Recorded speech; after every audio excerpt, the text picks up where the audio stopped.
So my name is Matt Raible. I like to say I'm a hick from the sticks.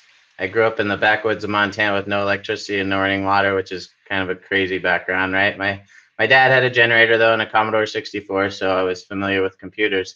And since then I became a professional consultant for a while. I did that for about 19 years, and now I'm a developer advocate at Okta, Java champion. I love Java, and I love to write programs in it. So I started using IntelliJ, I believe it was in 2005 or 2006. I worked on this open source project called AppFuse that helped you get started with Hibernate and Spring and struts at the time. And there was a lot of demand for us to move from Ant to Maven. And so I started that work, I think it was in 2005, and it took a long time, took almost a year. And as part of that, we developed multiple modules within AppFuse. And the Maven support for multi-modules was so much better than Eclipse, which is what I was using before, that I just had to switch. And then in 2008, I started getting into more front-end development. I worked for Evite for a while, developing our whole gallery with GWT. And so I was still doing Java, but using IntelliJ. And what I found was their CSS and HTML and web technology support was so good that I couldn't stop using it. I couldn't go back to Eclipse, and I've been a happy user ever since. The feature that I use within the first 10 seconds is probably Command D to go back to a file. So I use the keyboard shortcuts a fair amount. It's either Command Shift N to find a file or Command D to go back to a file. And I even learned about Command Shift E recently that allows you to go back to a particular location in a file. So all those shortcuts I use probably without even thinking. So the thing I like most about IntelliJ has to be probably the local history, just because it's saved me so many times. The fact of working on a file and something crashes or your computer crashes or even IntelliJ crashes, and be able to bring it back up and be right where you left off is always like just a life-changing experience, because you basically think you lost everything, and you know 2 or 3 hours of work and you reopen IntelliJ and you're right back where you were. So that's got to be just the feelings that it gives me. That's why it's my favorite.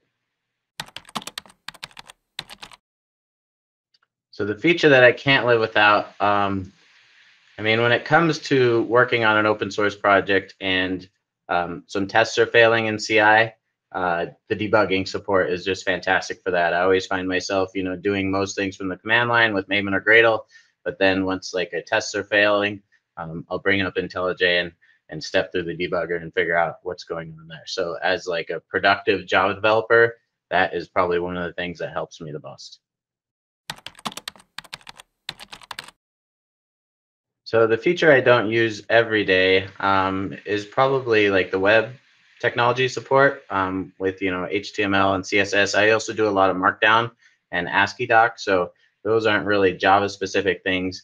I tend to do Java development most days, but those web technologies are maybe 50% of the time. So when I do use them, I don't even really notice because it's so seamless and it just works so well. So don't use them all the time. Another one is the command line launcher, IDEA space pom.xml or build.gradle or even IDEA space dot. I use that. I don't use it every day because sometimes IntelliJ just runs for 3 days. So when I do use it, I really like to open projects with it. Most used IntelliJ IDEA feature. It's got to be Control-Shift-N just to switch files and find files. And I used to always navigate through the tree and figure out where my files are that way. And these days I don't even look. I just Control-Shift-N and look for the files or classes or whatever it may be.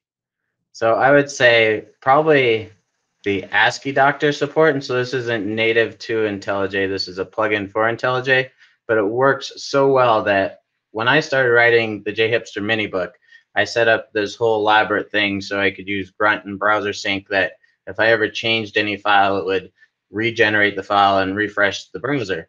And so I was really happy with that, because you could see WYSIWYG what the book would look like as you're writing it.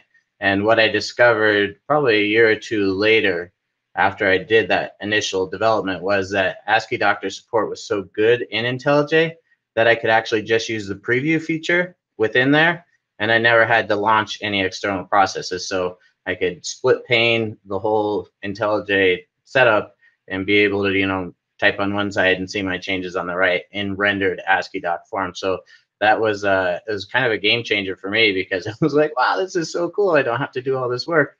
And then at the same time, we use ASCII Doctor for a lot of our blog posts, at least for the ones that I write, and I use that same feature in there, that preview, and it's just awesome. It brings me joy all the time. I would say that one thing I forgot to mention about bringing joy, or a cool feature of IntelliJ, is the auto completion and the live templates and the auto imports. In fact, the auto completion I don't even notice, because it just happens and I accept it, move on. And the auto imports I don't even really notice either. And what I've noticed with a lot of people that my team that use IntelliJ is when they're writing blog posts, they forget to put the imports in the blog posts, because they just assume you're going to use an IDE like IntelliJ that'll do it for you. And so I constantly have to go and be like, okay, we need the imports in here, because not all IDEs are that great, or there's plenty of developers that don't like to use them, right? They still like to use one that doesn't do the imports. So that's a big thing for me. The IntelliJ live templates are just like, they're like one of my true loves, because I use them all the time for demos. And so I'm not quite like Josh Long or Venkat, who can memorize all this code in their head and then write it out during a presentation. So I use the live templates to pre-record that code. I use it for screencasts, and then I use it for demos at conferences. And that's been a real game changer for me, because it means I don't have to memorize all that stuff. I just type a few commands and I got a bunch of code, and it's really awesome.